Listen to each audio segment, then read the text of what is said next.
group hug. Oh, I love you guys.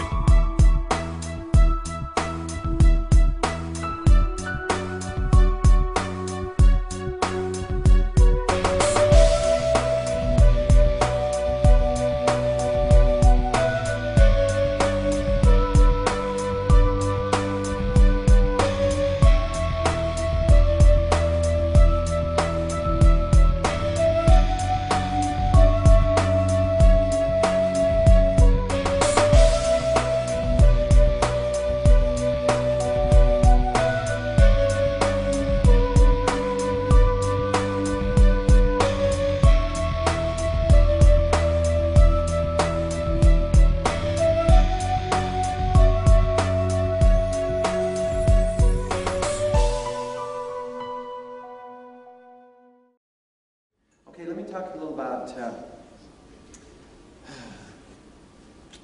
about earthquake.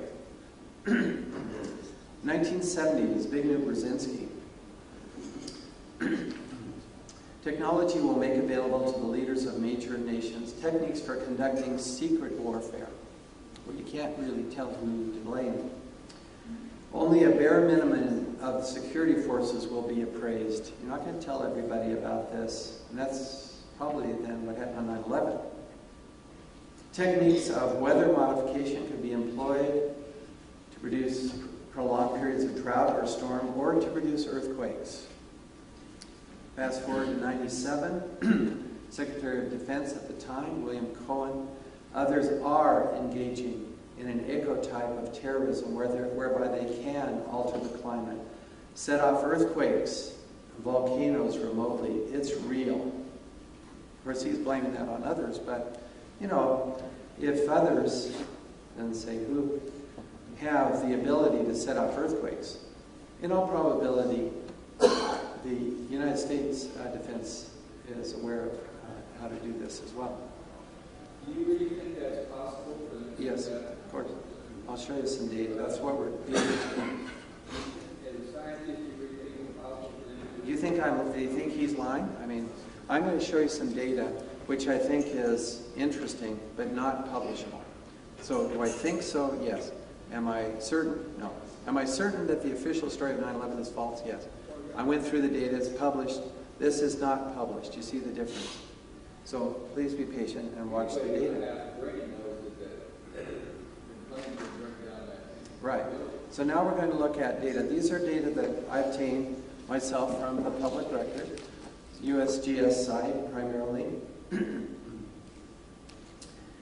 These are two clusters I observed in 13th of December 08 in California, northwest from Death Valley, just out there in the desert. Very large clusters of earthquakes. Again, USGS is just simply reporting these are the quakes, and each dot represents a quake, and yellow or orange dot. There are no known faults there. I checked. They're all shallow. The clusters are compact. They start suddenly and they end suddenly. To me, this suggests, does not prove, testing of an earthquake generating device. It's not the only pair. There are many of them that I've observed. I want to show you this pair. This pair exists on, if you look at the line between them, 45 miles from each cluster. Essentially right in the middle happens to be the Goldstone complex, the federal complex. And this was on 11th of December. And now when they show these data, you've got a week's worth of data accumulated. So each dot, again, is an earthquake, each yellow or orange dot. I thought that was quite remarkable. Another cluster, again, all those characteristics, and in particular, no known earthquake faults there. So what's generating then these clusters of earthquakes, if not a machine being tested? Here's another set of clusters. This is in extreme southern California, near El Centro, and right here is the El Centro Naval Air Facility. That's the way it is, these clusters. If you look at these areas now, I mean, I look periodically, there's nothing, there's no activity. There's no fault. There are fault lines through here, but not where these clusters appear. And these clusters are always in rural areas. Okay, here's another cluster nearby.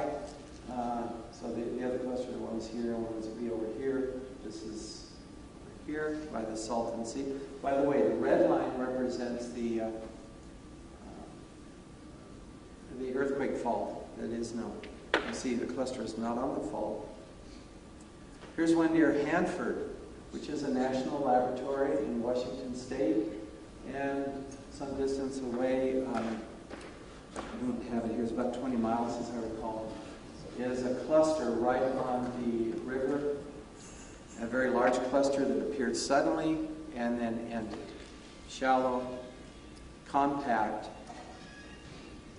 large number of earthquakes. There were earthquake anomalies near Reno in 2008. It's reported in the media. Scientists are scrutinizing seismic records, and studying damage to residents' homes, trying to figure out what is happening beneath the Earth's surface to cause a troubling swarm of hundreds of earthquakes. We're looking at just about everything, said Diane DiPaolo, Seismology, University of Nevada. We haven't been able to associate it with any known fault. Again, this same pattern. It's a huge cluster. Now look, let's see if I get this. Click. I'm quoting her quakes in this report. The quakes are mostly shallow. The area where the quakes are occurring is small. It's compact.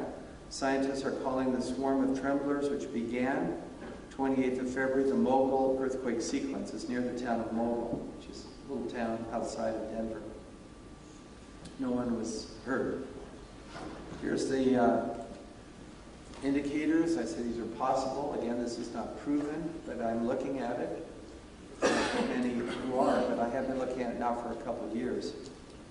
And I see these clusters popping up where there's no known, I'll show you Puerto Rico, no known fault line, and they just pop up, and then maybe it lasts a couple weeks or a month, and then it's gone. Gone. These characteristics that I've already referred to often occur in pairs, sometimes in a grid pattern. Let me show you that. This one I noticed earlier this year. I have the dates. This was in the Nellis testing range in Nevada, which is a secure area. You just can't go in there and see if there's testing devices. It's not open to the public. This is near the, well, it's northwest of Las Vegas, some distance. But can you see that? I don't know, I've numbered the grid points for you that I saw. Let me see if I can get my pointer to work here. There. There's point number 1, you see it? Point number 2, point number 3, 4, and then there's some random points near point 4, 5, 6, 7. The numbered points are 1.4 miles apart. They exist on a northwest, east-south grid. Folks, this is not nature. Nature doesn't produce a grid pattern. You see what I'm saying? I'm starting to say there's something funny going on here. Okay, they're experimenting with what appears to be an earthquake generator. And it does appear that these points where there are some random ones, that they are stimulating some earthquake. You see, here's the thing. And I'm going to go down to Puerto Rico. Same thing we see at Puerto Rico. It's not real clear, is it? But this is 2005. Let me finish this up. And then this is 2008. So in 2005, the earthquakes are just basically all over the place. Near Puerto Rico, which is Puerto Little Island right in there.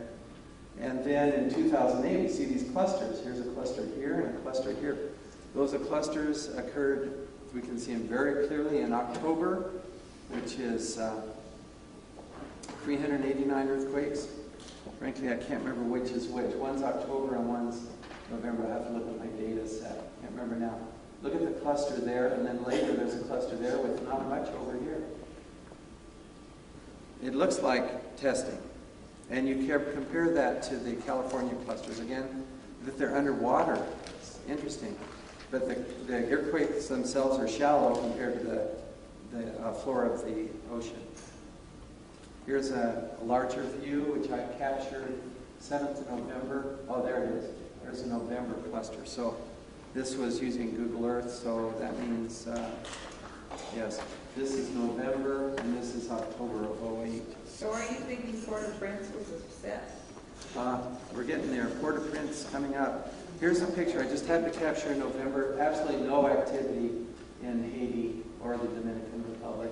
But a huge cluster just north of Puerto Rico.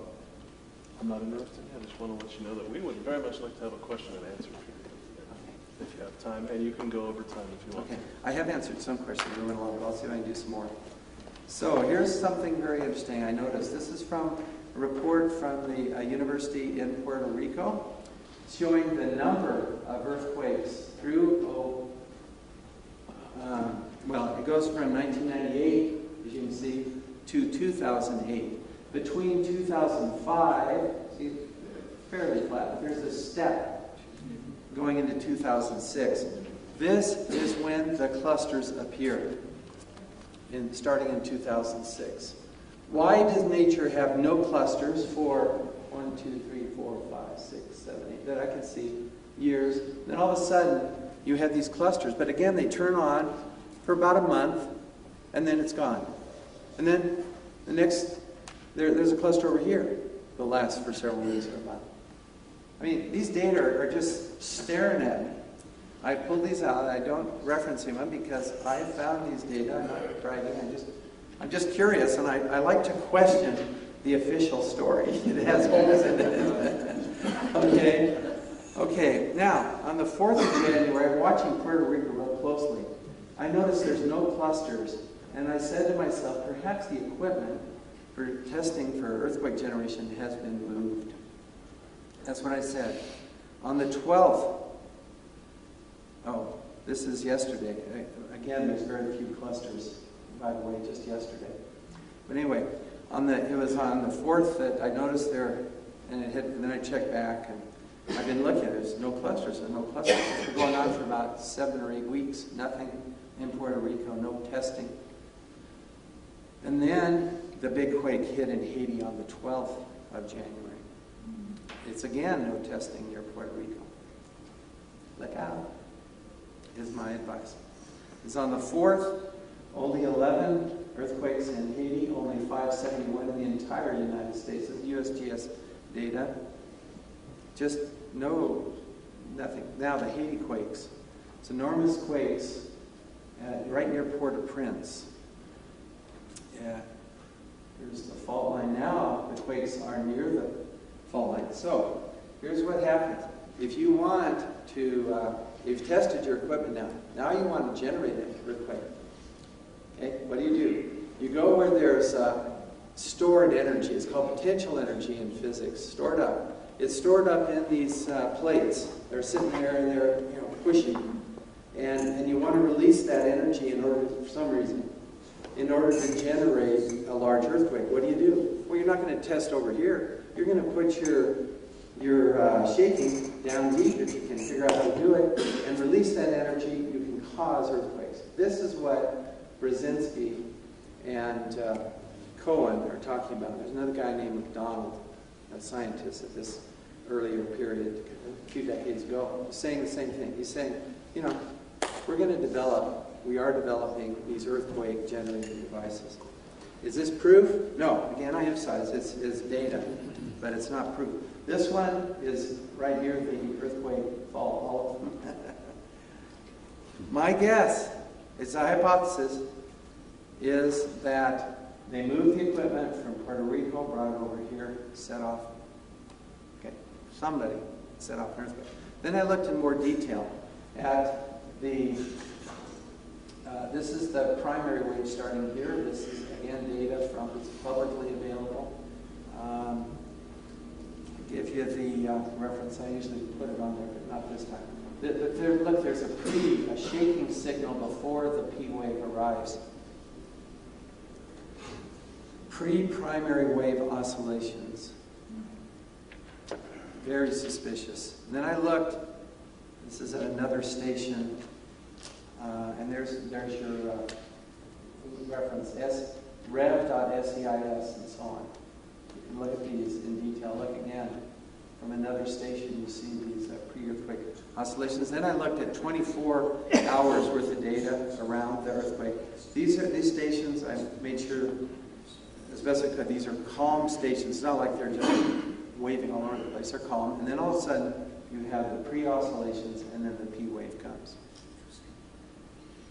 There were no seismic stations in Haiti, interestingly enough. It's just a detail. Southern California, natural quake, I'm quite sure, because this goes back to 94. You look, and there's no pre-P wave oscillations. This is nature. Sudden, and then you get the P wave. Now, if you're shaking things beforehand, you're generating an earthquake using existing stresses, which you're releasing with your shaking. This is what you have with atomic bomb. Again, there's no pre-oscillations to speak of. And then all of a sudden the atomic bomb goes off and shakes things. That's one way to do it. But that's not pre-oscillations. So I'm saying it's not nuclear in Haiti. I can estimate the frequency of the pre-primary wave oscillations using these data, and I get about 0.26 hertz for what it's worth. Motive.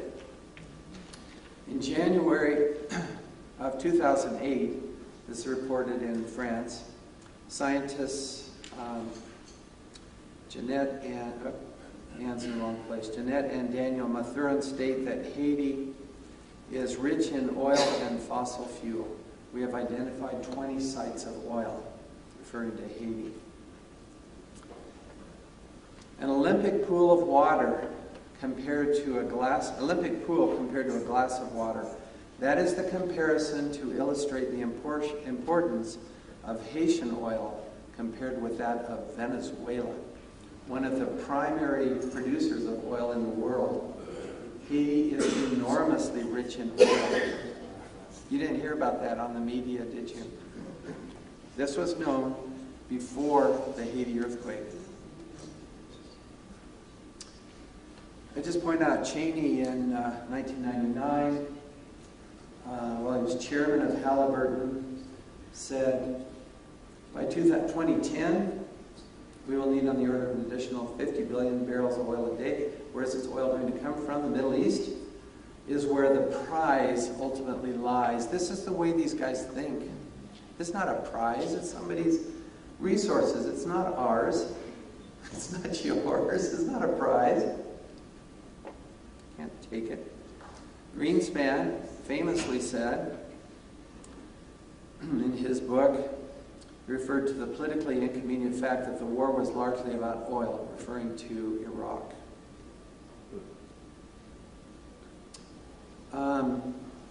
See, most of you know that FEMA had people available for an exercise in Manhattan the day before 9/11. The same thing basically occurred just before the Haiti earthquake. It's an AP release. Let me just go through this quickly. Defense Information Systems Agency happened to be at the headquarters of the U.S. Southern Command in Miami preparing for a test of the system in a scenario that involved providing relief to Haiti in the wake of a hurricane. This is the day before, Monday. After the earthquake hit on Tuesday, DeMay said Southcom decided to go live with the system.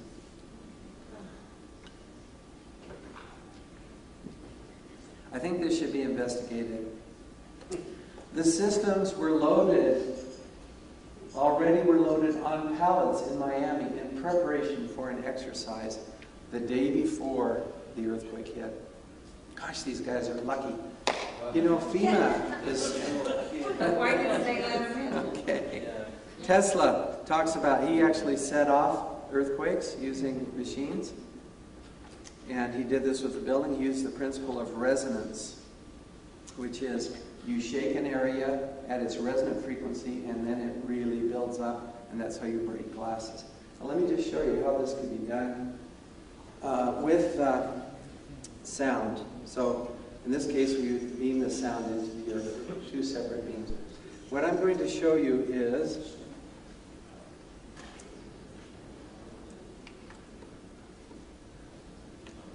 this is now just music that's going to be playing. And with a beam of ultrasound, it forms like a laser, it gives you a concentrated beam. This is now a beam of sound. So you can do this in the earth, you can do it in the air. I just want to show you quickly how this can be done with sound.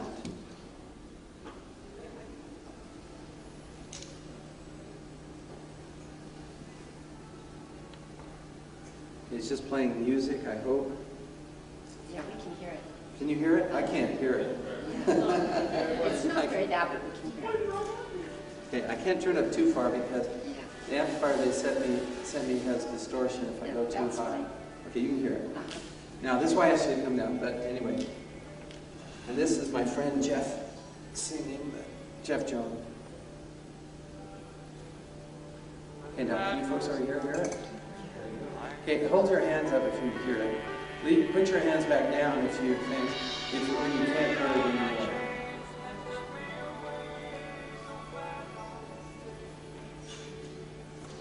Can you hear it way back up there? Can you really?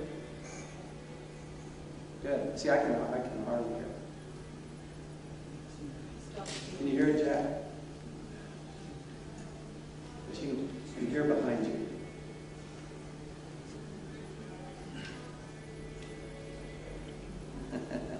The sound is generated in a beam.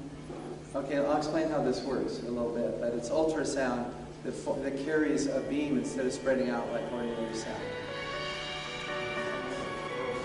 And it sounds close to you. It's generated right in the air outside your head. I can't hear it at all. Would that attenuate very rapidly? No, it reaches quite a ways. You can reach. They have military applications of this that reach 3 miles, they say, for communications. And I haven't cranked this up too far because if I do, it distorts the amplifier. Is not that. Is it through HARP? No. This is not HARP. I'll tell you about it. This is not radio waves, it's sound waves. What is that construction of that dish? It's a piezoelectric producing ultrasound. Let me show you how this works. So we're going to use this principle of resonance to get the earth to shake finally. Tesla pointed this out about 1900. He did this. Vibration will do anything. Only be necessary to step up the vibrations of the machine to fit the natural vibration of the building, is what he used. The building would come crashing down. You could do this with an earthquake fault as well. That's why soldiers break step crossing a bridge. You don't get a resonance. Here's the schematic of his device, just simply shaking the building, and it almost fell down. It's kind of funny. The police were alerted by neighbors, and they ran in, and Tesla smashed his machine. And when they got there, he said, "Yeah, I felt the earthquake." Again, this grid testing pattern in Nellis testing range earlier this year. Okay, here's the way this works. You have 2 beams of ultrasound. One of them is just at the unmodulated frequency, just a straight frequency. And the other one is modulated with the sound. When they mix, they interfere, and the sound that you put on the second beam is released. That's the way it works.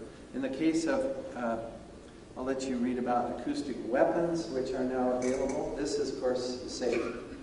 These are designed for advertising, so just people right near your advertising will get to hear it. Everybody else is oblivious. But with weapons, you crank up the volume, huh? You can, as he says, even if you plug your ears, you can get, it doesn't matter, the sound, you can get it in the bones of your head finally if they crank up the power. Instant migraine or worse. That's the military application. 2004. O2, acoustic beam weapons. You can make one of these weapons, besides pain, is if they set that to the frequency of your gut, which we all have about the same size. Mine's a little bigger, but okay. And then you oscillate that at the resonant frequency. It makes you, the term is involuntarily defecate, and it's used for crowd control. This then becomes what's called a crap cannon. That's the term. And that's a funny application, but when they aim it at, other parts, then that's not so funny anymore. Council of Foreign Relations studied this, threw its weight behind investment in these technologies. You can make it small. Now here's the thing, that's acoustic. Radio waves, such as produced by HARP, do not penetrate far in the earth. I cannot see a way how HARP could be used to generate earthquakes.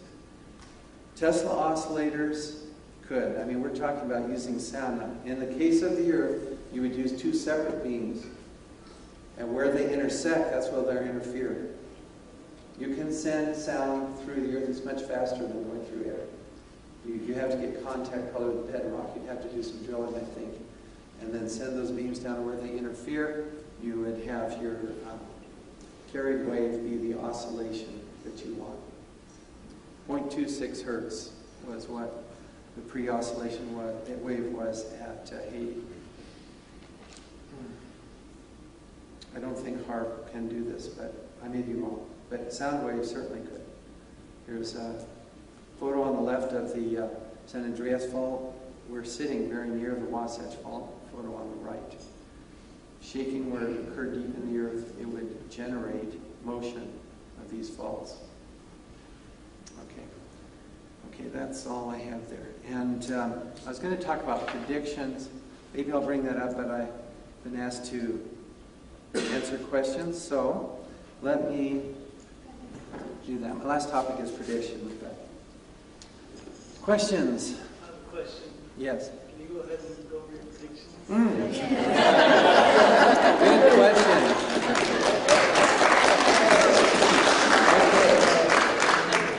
I like that. That was very good. Let me just say that I found as I meet with folks that are interested in critical thinking, which means not accepting big lies. Okay, we question things. We have our freedom and we question.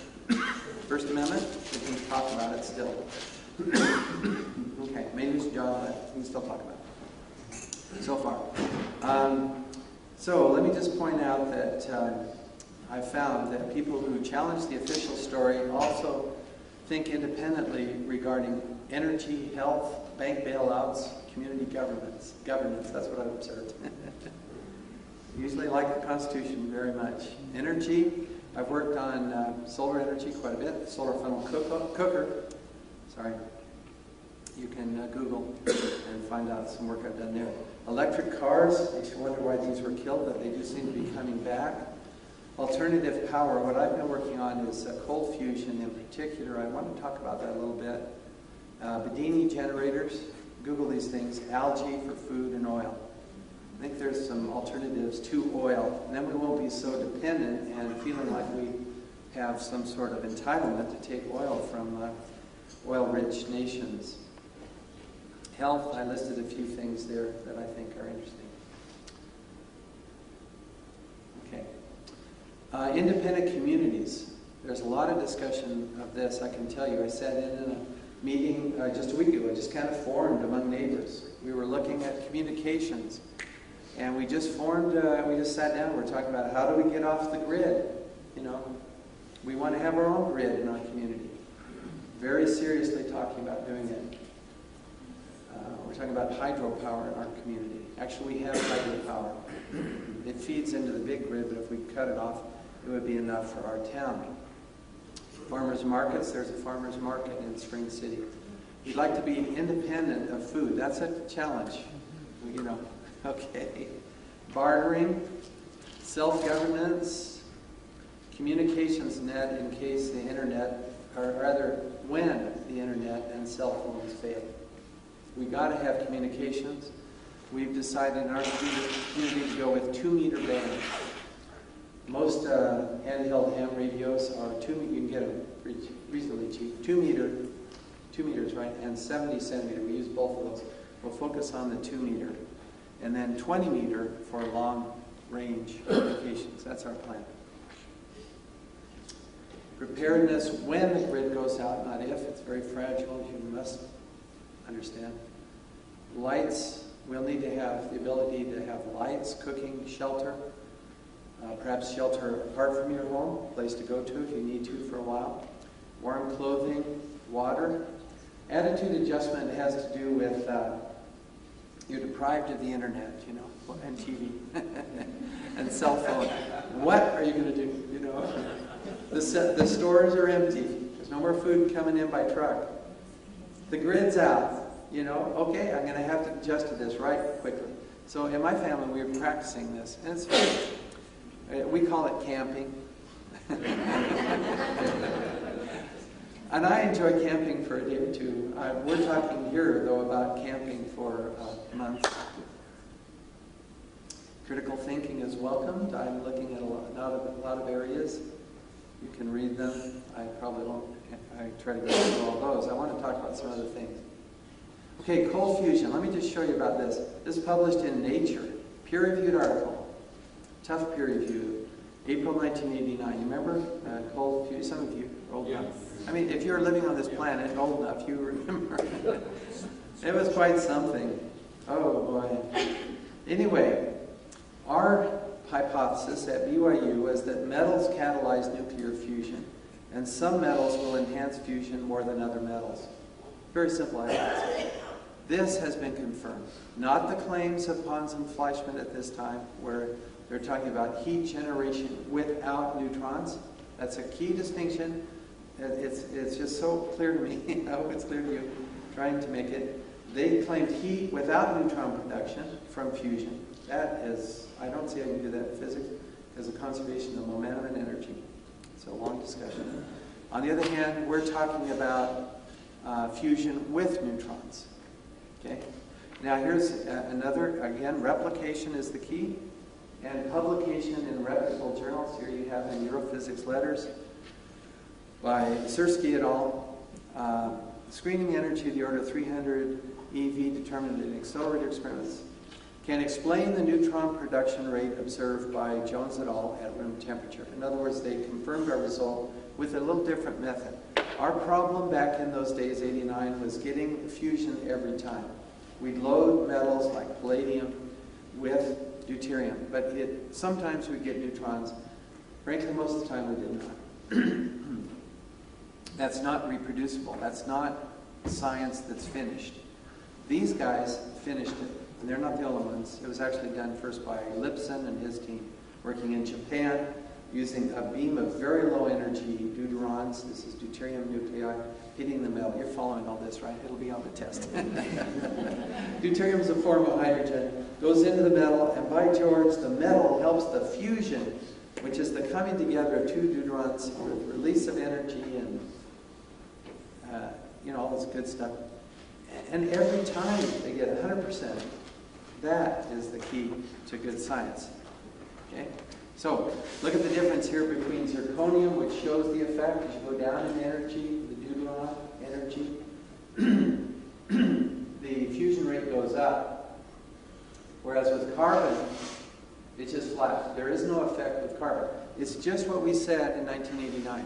Some metals are the same. Carbon's not exactly a metal. But some metals work better than others. It's what you observe here. Some materials, we should have extended that definition. Where do you get the Zirconium is readily available in the earth. It's a common metal. Okay, here's some of their data. I just want to show you that neutrons are produced. Pons and Fleischmann, if you're listening, sorry, but yes, we see neutrons. That's this figure. 3 helium and neutrons. No? No? Okay, I'm sorry. This is 3 helium peak and tritium. With 3 helium, you get a neutron. That's just by charge conservation. You have to have it. With tritium, you get a proton, again by charge conservation. So this is what they're looking at, those 3 helium and tritium. You see they're both there. Both peaks are there. The projectile comes in, the products go out. To me, this is exciting. Oh, yes, we were right, finally. This is exciting. Oh, my goodness, can you believe that? Catch your breath, folks. As you go down in energy, you get fewer neutrons and more tritons, more protons. That's unexplained. That's cold fusion. That proves cold fusion. Yes. Without heat, yes. I'm sorry, not enough yet, but we have some ideas for producing heat. There's the reference. In the Earth, this paper was published in May of this year. Fusion in the Earth, you go back to our Nature paper, that's one of the things we were talking about. Also, he said there's more evidence of that. Here's what we're looking at in our experiments now. They still let me, do experiments. This is good. I want to say there's some good things going on. Deuteron plus 6 lithium gives you 2 alpha particles, 4 helium nuclei with 22.4 million electron volts released. That is a beautiful reaction. That's the one we're seeking for. Okay, that's about, the Maya predictions. Oh my goodness. Okay, we got a couple minutes. Everybody's heard about 2012, right? That's only 2 years away. The Maya, this is a brief quote. The great cycle of the Maya calendar will come to an end after almost 5 millennia on 23 December, AD 2012. Now, you say, well, what did the Maya know? But things are kind of happening, Maybe they were right, I don't know. It's kind of interesting. It's something to think about. By the way, the time does not end. That's a fallacy, according to the Maya. The time cycles. There's a destruction at the last, about 5,000 years ago, and that was a flood. This next one will be a great shaking of the earth and enormous destruction with that shaking in 2012, according to the Maya. Here's the prophecy. You can read it on the left in Nahuatl and translate it. Then the sky is divided, then the land is raised. Then occurs the great destruction of the earth. It's a poem, a prophetic poem. So that's it. The great destruction of the earth, and the date is pinned down. They counted every day as they looked at Venus and the other planets. I mean, they were every day. So that's why you can be fairly precise. Then arises the great Axiom. Who is that? Have any of you heard that name before? Probably not. It's another name for Itzamna. Who's heard of that? It's another name for Kukulkan. Okay? Who's heard of Kukulkan? Good. Now we're getting a few more. It's another name, as the Aztecs adopted the same deity, for Quetzalcoatl. How many have heard of Quetzalcoatl? Okay, quite a few. The great white god of the Maya and later the Aztecs. Here's some artistic representations. Notice the hands of Itzamna. Okay, that's one set of prophecies. The next one comes from the Apostle John in the book of Revelation, which I find fascinating, as he talks about the scarlet, the whore, and the beast here should be red. The beast has 7 heads. The scarlet whore who holds this goblet of wine and gets all the nations drunken and tries to control all the nations. You can read about it in Revelation. She is worshipped by 7 kings, 7 principal nations of the earth. But she is the controlling factor. Not these nations. They are subservient to her and her liquor, which, I mean, we could discuss it all day. I just, let's see. Let me give you a few clues about the woman. She sits upon the beast. She's controlling the beast for a while. Arrayed, decked with gold and pearls and golden cup in her hand. Upon her forehead was written mystery, Babylon the Great. She does not reveal her secrets. She likes to keep things quiet. The woman is the great city which reigneth over the kings of the earth. 7 principal nations worship her. Finally, she's seeking control over all of the earth. The kings of the earth shall bewail her and lament for her when they shall see the smoke of her burning. We'll see how that happens. The merchants of the earth shall weep for her, for no man buyeth their merchandise anymore. The merchandise of this whore, Babylon, is oil and wheat and chariots and slaves and souls of men. Straight out of the Bible. So who is this whore Babylon? The merchandises in oil and wheat and chariots and slaves and souls of men. We give various answers, but let me just say I'm going to suggest it's those who are the fiat money controllers who seek the New World Order. Let me just summarize it that way. Okay, we could talk about international banksters and corporations and, get as detailed as you want, Halliburton, I don't know. But somehow it's this overriding entity that controls money and gets nations and people in debt and thus exercises control over all nations of the earth.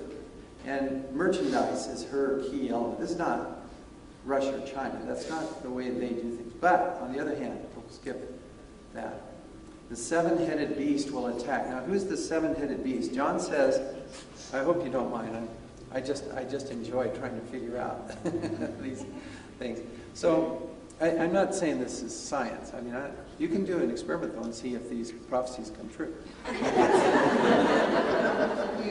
Okay, we're doing it. Yeah. So anyway, the seven-headed beast, the principal head of this beast, John says, was and is not, yet is. I could show you. Use that phraseology more than once. Was, okay, big, is not, it was fatally wounded, and yet it is. Now, what nation is that? Israel. Russia. I think more Russia. It's the Scarlet Nation that, you might, but I think it's more Russia. So you can debate that. The seven-headed beast is controlled by the whore for a long time. She sits on it, rides it. Then she stops feeding the whore. And the whore stops feeding the red beast. The beast turns on the whore and attacks. Revelation 17 and 18. Who do you think wins? Now I'm saying the seven-headed beast, it's not just Russia. You've got allies that oppose, they both seek world domination, but China, North Korea, you could let them off. They're both red. The red is symbolic too, I think. Okay, the seven-headed beast will attack the whore Babylon. This is coming up. Who wins this great battle? Who knows? Who wins the battle? Just read the book of Revelation. It's very clear. Who wins? And Christ wins. Well, yes. Christ wins in the final battle. The beast wins this battle. It explains that God uses the wicked to fight the wicked. In this case, the beast to fight the whore. And the beast, surprisingly, wins. Surprising because the whore Babylon has this control over all the earth. The beast has some weapon, some power. What could we think of? There's a hint on the screen. Okay. Now read the language. See, here's the language of John. The 10 horns, which thou sawest upon the beast, these shall hate the whore, make her desolate and naked, in other words, reveal her secrets, and shall burn her with fire. In 1 hour, great riches of the whore has come to naught. Every shipmaster, all these who are subservient to the whore Babylon, sailors, cried when they saw the smoke of her burning. What city is like unto this great city? Alas, that great city which made rich all that had ships in the sea. In 1 hour is she made desolate. How do you make a great city of Babylon desolate in 1 hour? John goes on, they won't even go into the city. They won't go close to it. Nuclear. That's what I would predict. Okay, so here's my predictions. And this takes you 2 minutes. Humble prediction. But it's not me. I'm just trying to understand. So take it for what it's worth. A huge crisis, whether real or generated, will occur by, that means before, or in December of 2012. Could be dollar failure, attacking Iran, EMP, electromagnetic pulse, earthquakes, volcanoes, pandemic, nuclear. I don't know. Would you assign a probability? No. However, we're seeing the dollar collapse right now with other currencies, so that's a gradual thing. This, I think, will be a huge crisis in an effort then to, in which fiat money riches will slip away worldwide, which will lead to civil fighting, food shortages, marauding gangs. Not a very pleasant picture. Riots in the major cities, if you're living in this major city like Chicago, New York, LA, Seattle. You can go through Atlanta, Chicago, that I mentioned. I would probably not want to live there unless I had a place to go to real quick. as I'm watching things. Attempt at New World Order, almost certainly. The Whore of Babylon will attempt this now, getting closer and closer. But Russia, China, and their allies will attack the U.S., probably with nuclear, and wipe out one of the great cities. Yeah, you can guess which one that would be. Major cities will be burned. There'll probably be a pandemic, a generated pandemic. Great earthquakes. Prepared families and individuals will go to places of refuge and help each other, as we talk about these communities preparing. That is happening, not just in Utah, by the way. It's happening all over. If you're not part of one of those preparation groups, you might try to find some like-minded people to work with. And here's my feeling. Many will trust God whether to flee or whether to fight, because that will be a big decision. Surviving will require food, warmth, and attitude. The central government will almost certainly fail, and people will then divide into families and groups. That's straight out of 3 Nephi in the Book of Mormon. Amongst the upheavals, the last slide, a new city of peace will be built, Revelations 19. People will follow this model. Many religions predict the coming of Itzamna, also known as Jesus, Messiah, and a long period of renaissance and peace will follow. That's all I have. Thank you for your patience.